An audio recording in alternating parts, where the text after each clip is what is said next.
Innal hamdalillah nahmaduhu wa nasta'inuhu wa nastaghfiruh wa na'udzu billahi min shururi anfusina wa min sayyiati a'malina may yahdihillahu fala mudilla lahu wa may yudlil fala hadiya lahu.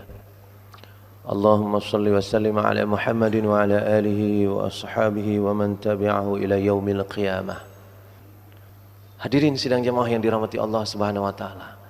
Bertemu dengan Allah adalah sesuatu yang luar biasa.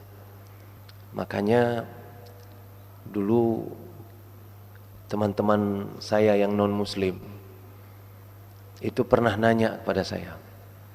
Jadi kami ketika masih di Jerman itu kami gelar sajadah di dalam keramaian dan kami sholat. Sering sekali misalnya kalau di tempat kita acara Agustusan lah. Agustusan di lapangan kan rame itu. Ada pesta pora orang-orang Jerman itu. Orang Indonesia ada juga di situ. Kami ada juga di situ. Dan ketika sudah sampai waktu sholat, kami langsung gelar sajadah di dalam keramaian. Gelar sajadah dan sholat. Dan itu kami lakukan berulang-ulang. Mungkin kalau kita sendiri yang melakukan di dalam keramaian, di tengah orang-orang non-Islam, sholat, mungkin mereka masih menyangka itu orang gila itu. Ya, karena berbeda dari orang biasanya. Tapi kalau ada dua orang yang melakukan, mungkin masih dipikir ada dua orang gila. Ya. Tapi 3 orang, 4 orang, 5 orang, 10 orang yang melakukan, kan gak mungkin semua orang gila. Orangnya wajahnya Indonesia pula semua yang gila. Gak mungkin. Ya. Karena itu pada akhirnya mereka akan datang untuk bertanya. Dan saat itulah kita mulai mendakwahkannya. Jadi biasanya mereka akan datang bertanya, kamu ngapain sih? Jadi kami jawab biasanya jawaban yang membuat mereka akan memberi pertanyaan berikutnya. Kami lagi bicara sama Tuhan. Kok bicara sama Tuhan kayak gitu? Beginilah cara kami yang diajarkan. Berapa kali satu hari? 5 kali. Wah, repot kali agamamu katanya. Repot kali agamamu. 5 kali satu hari harus kayak gitu, repot. Kami itu cuma 1 kali dalam hari Minggu. Itu pun aku gak datang, kata dia. Ya. 1 kali seminggu, itu pun aku gak datang, kata dia. Jawaban saya, justru agama kami yang luar biasa. Karena agama kami menyediakan 5 kali kesempatan bertemu dengan Tuhan kami. Tidakkah kamu ingin bertemu Tuhan sebanyak-banyaknya? Kami bisa memberi banyak sekali proposal karena kami bertemu dengan pejabat paling besar di dunia dan akhirat. Karena itu proposal kami serahkan kepada Allah Subhanahu wa taala 5 kali satu hari.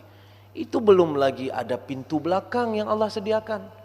Pintu yang paling intim yang kita bisa datang. Kapan itu? Tengah malam. Tengah malam kita bisa datang ketika enggak ramai orang yang datang sehingga kita masuk tidak ada antrian. Langsung bertemu dengan Allah, minta apa saja. Jadi mana lebih enak? Agamamu atau agama saya? Agama saya justru memberi kesempatan yang luar biasa untuk meminta. Jadi hadirin sidang jamaah yang dirahmati Allah, bertemu dengan Allah adalah kesempatan yang luar biasa. Makanya nanti di yaumil akhirah nanti juga nikmat surga itu tidak lagi terasa ketika kita mendapatkan nikmat yang lainnya, yaitu bertemu dengan Allah Subhanahu wa taala. Makanya sejak di dunia ada salah satu juga kenikmatan yang saya sangat nikmati dalam safari Ramadan saya ke daerah-daerah seperti ini.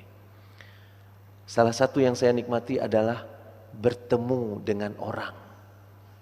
Bertemu dengan orang baru, kenalan dengan orang baru. Dan di situ kemudian kami bicara satu sama lain. Sering sekali dari hasil pembicaraan itu kemudian ketahuan, ternyata itu saudara saya. Ternyata ini orang kampung saya. Atau apalagi, ternyata beliau dan saya punya kesamaan yang membuat kami bisa kerjasama. Ternyata setelah pertemuan hari ini kami bisa membuat sebuah perusahaan besar yang ketemunya ternyata tidak sengaja. Kemarin di Masjid Baitur Rahman bahkan ada ibu-ibu lagi yang nanya sama Imam Masjid Baitur Rahman. Tanyanya gini, Ustaz, acin tanyong si an. Tanya bah Imam Masjid Rahman, Baitur Rahman, Ustaz Abdul Rahman.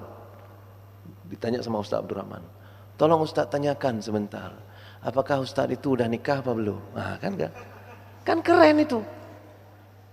Kalau seandainya saya nggak nikah, maka dalam pertemuan ini saya dapat nikah. Ya? Dan itu sering kejadian. Sering sekali kejadian. Itu ditanyakan itu kemarin.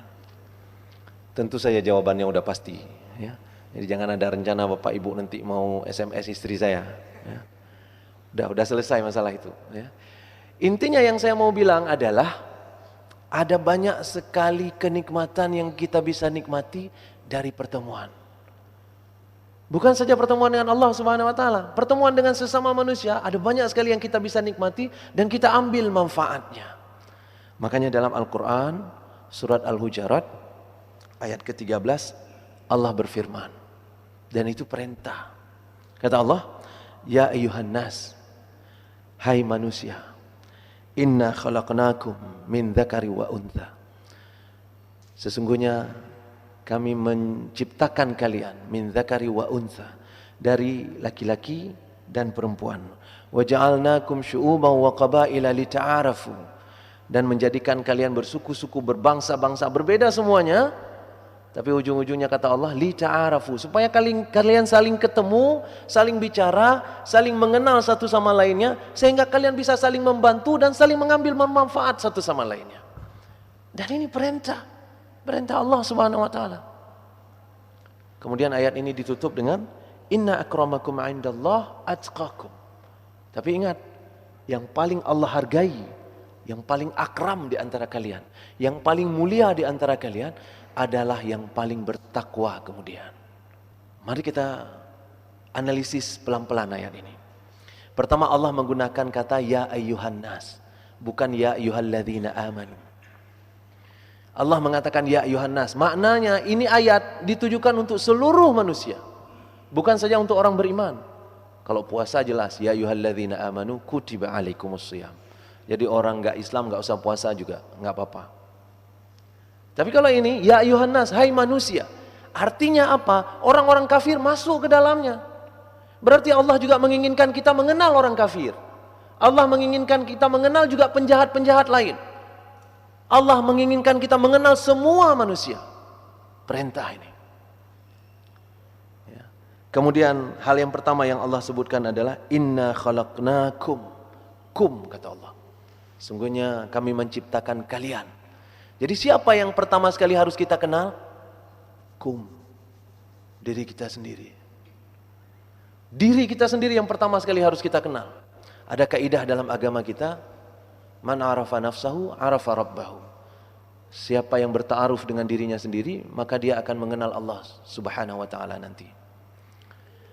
Jadi banyak sekali orang yang tidak kenal dirinya sendiri, makanya dia lupa kepada Allah, dan itu ayat Al-Qur'an. Ya.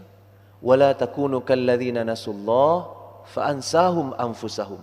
Kalau kita lupa Allah, berarti kita sendiri lupa kita. Kata orang Aceh, menandro ya naituri. Kan sering kita dengar. Nanti kita bilang songon, ngenjih mak, alah mak, ngenjih pula kaja. Nya menandro itaituri. Nah itu dia. Arti menandro itaituri, jangankan dia mengenal Allah, diri sendiri pun dia nggak kenal. Maka perintah pertama di dalam Al-Quran adalah mengenal diri kita sendiri. Dengan mengenal kita diri sendiri, kita jadi tahu apa potensi kita, apa kelemahan kita. Kalau dalam penerimaan tenaga kerja, itu pertanyaan yang selalu ditanya itu. Waktu mau diterima kita sebagai pegawai dengan karyawan dan sebagainya, itu selalu ditanya. Coba ceritakan apa kelebihan Anda. Nah itu dia, selalu ditanya. Ya. Dan itu ada pelajarannya untuk menceritakan kekurangan kita sebagai kelebihan. Ya, ada pelajarannya. Saya termasuk orang yang mentraining orang untuk mengucapkan, bukan berbohong, ya, untuk meramu kekurangan dia sehingga jadi kelebihan ketika kita kasih tahu kepada orang. Ya.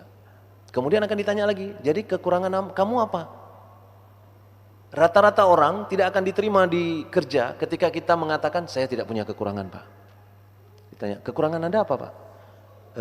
Setelah saya pikir-pikir, kayaknya nggak punya saya. Nah, itu biasanya dicoret itu. Itu orang munafik yang seperti itu. Semua kita punya kekurangan. Jadi hal pertama yang harus kita kenal adalah diri kita sendiri. Ya, kata Allah, Inna khalaqnakum min dzakari wa untha. Kita minimal harus tahu kita laki-laki atau perempuan. Itu penting sekali. Kenapa saya harus ngomong seperti itu? Karena hari ini banyak sekali orang yang tidak kenal dirinya laki-laki apa perempuan. Di Banda Aceh itu sudah beberapa kali ketangkap orang bukan khalwat tapi liwat. Liwat bahasa Arab, bahasa Aceh luwat. Bahasa Aceh. Liwat itu apa ya? Ya, LGBT kata anak-anak sekarang. Ya. Di Banda Aceh sudah berkali-kali ketangkap dan mahasiswa rata-rata. Kenapa itu bisa terjadi? Dia lupa dia laki-laki. Dia pikir dia perempuan. Sama kasusnya, ta'aruf pertama adalah untuk diri kita sendiri supaya kita tahu siapa pasangan yang harus kita dapatkan. Jujur Bapak Ibu yang dirahmati Allah Subhanahu wa taala, sampai sekarang saya gagal paham bagaimana mungkin seorang laki-laki suka pada laki-laki. Saya coba nggak dapat juga saya. Di beberapa tempat ada banyak orang ganteng yang saya ketemu, tapi nggak sampai saya jatuh cinta sama dia. Kalau misalnya istri saya bilang, Bang, abang boleh kawin lagi, tapi sama laki ya. Nah, mungkin mending nggak usah lah. Ya. Karena apa? Gagal paham kita. Bapak Ibu yang dirahmati Allah, sekarang sudah ada 17 negara di dunia yang mengakui perkawinan sejenis sebagai keluarga. Sebagai satu keluarga. Negara terakhir adalah Selandia Baru. Kayaknya dengar pernikahannya saja geli hati kita. Dengar ketika dinikahkan aja geli kita misalnya ya. Saya nikahkan Ridwan bin Razali dengan Irwansah bin Nurdin. Home lah sabi-sabi agama ya. Kita geli dengarnya, tapi itu kejadian dan itu sudah diperjuangkan di mana-mana termasuk di Indonesia. Ada lagi orang mengatakan jangan ganggu urusan orang. Pikirkan urusan sendiri. Itu bukan masalah Islam. Bukan orang Islam yang cerita seperti itu. Nafsi-nafsi. Sehingga ada pamio sekarang ini yang berkembang. Selama aku tidak mengganggu orang, maka aku sudah cukup puas dengan hidupku dan jangan ganggu hidup aku. Ya. Ada lagi orang mengatakan masalah moral urus sendiri. Jangan saling mencampuri. Itu bukan semangat Islam Bapak Ibu yang dirahmati Allah Subhanahu wa taala. Semangat Islam adalah kuntum khaira ummatin ukhrijat linnas, kalian akan menjadi umat terbaik bagi manusia kalau ta'muruna bil ma'ruf wa tanhauna 'anil munkar wa tu'minuna billah. Kalau seandainya kita mau berdakwah, menyampaikan yang ma'ruf, menyuruh ke orang berma'ruf dan mencegah daripada yang mungkar, itu baru kuntum khaira ummatin ukhrijat linnas. Dalam banyak redaksi yang berbeda, agama kita selalu menyampaikan semangat yang sama. Misalnya apa? Hadis Rasulullah SAW, bunyinya sama. Kata Rasul, khairukum, sebaik-baik kalian, man ta'allama al-Quran, yang mempelajari Al-Quran, wa'allama, dan kemudian mendakwahkannya. Coba lihat, lagi-lagi apa yang kita bicarakan? Dakwah. Sampaikan kepada orang-orang. Saking pentingnya penyampaian ini, Nabi itu mengatakan balighu anni walau ayah. Ya. Sampaikan dariku walaupun cuma sepotong saja. Apa yang kita tahu sampaikan. Apa yang kita tahu sampaikan. Karena itu saya mengajak banyak sekali orang untuk saling berdakwah. Dan berdakwah itu Bapak Ibu yang dirahmati Allah, tidak mesti juga berdiri di sini dengan mengucapkan alhamdulillah. Nggak mesti kayak gitu dakwah. Dakwah dengan bilhal itu dakwah.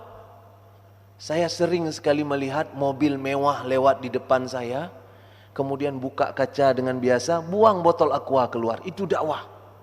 Dia berdakwah, tapi dakwahnya negatif. Ada banyak sekarang ini orang berpakaian Islami, berpeci dan sebagainya, tapi ketika azan berkumandang dia tenang duduk di warung kopi. Itu dakwah, tapi dakwah negatif. Jadi kepikir nggak kita bahwa sebenarnya dakwah itu kita saling mempengaruhi satu sama lain. Makanya kita harus mulai dari sekarang.